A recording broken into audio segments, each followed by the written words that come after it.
रामपाल मीणा, सहआचार्य इतिहास, LBS government college Kotputli. कक्षा BA part 3 इतिहास, पेपर 2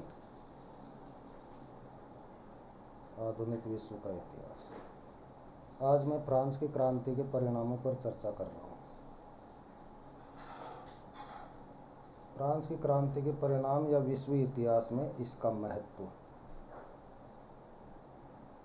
फ्रांस की क्रांति ने फ्रांस की जनता को ही नहीं बल्कि यूरोप और सारे विश्व की जनता को प्रभावित किया।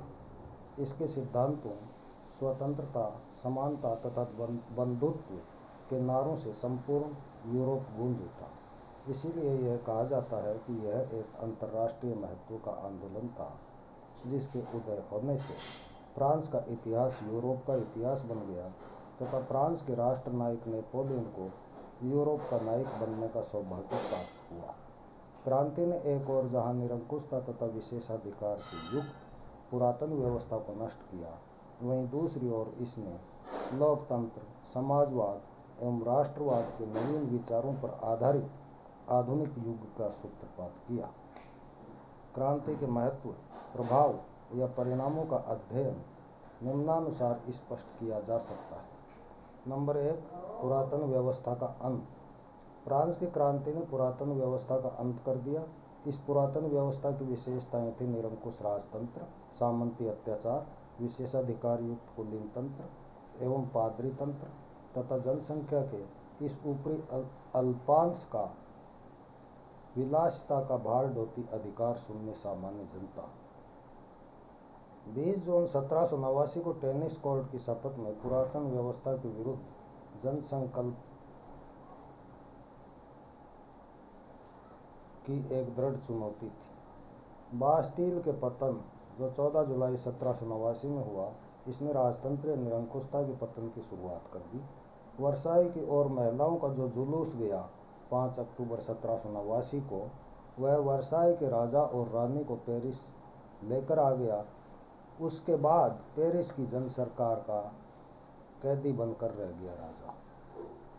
4 अगस्त 1789 राष्ट्रीय महासभा द्वारा जारी आज्ञप्ति सामंती अधिकारों की समाप्ति के माध्यम से फ्रांस में सामंतवाद, दास प्रथा एवं सामाजिक वर्गों के विशेषाधिकार को समाप्त कर दिया।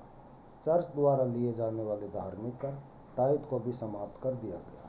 27 अगस्त 1789 को राष्ट्रीय सभा द्वारा जारी मनुष्य एवं नागरिकों के अधिकारों की घोषणा ने मनुष्य की व्यक्तिगत स्वतंत्रता एवं समानता के अधिकार को वैधानिक मान्यता दे दी।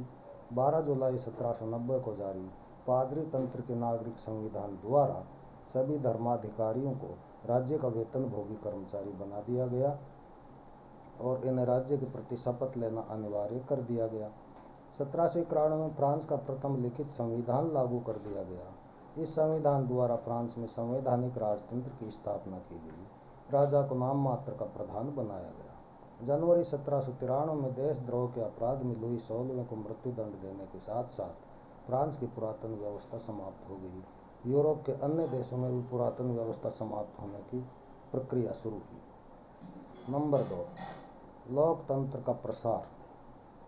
राष्ट्रीय सभा द्वारा 27 अगस्त 1789 को पारित मनुष्य एवं नागरिकों के अधिकारों की घोषणा में इस तथ्य पर जोर दिया गया कि सभी मनुष्य अधिकारों की दृष्टि से स्वतंत्र एवं समान रूप से जन्मे हैं। संप्रभुता का स्रोत राष्ट्र यानी जनता में निहित है और कानून केवल जनसाधारण की इच्छा की अभिव्यक्ति है। अतः शासन जनता के द्वारा व जनता के हित के लिए होना चाहिए। लोकतंत्र का यह सिद्धांत धीरे धीरे समस्त यूरोप में प्रसारित हो गया और इसने आगे आने वाली क्रांतियों को प्रोत्साहित किया।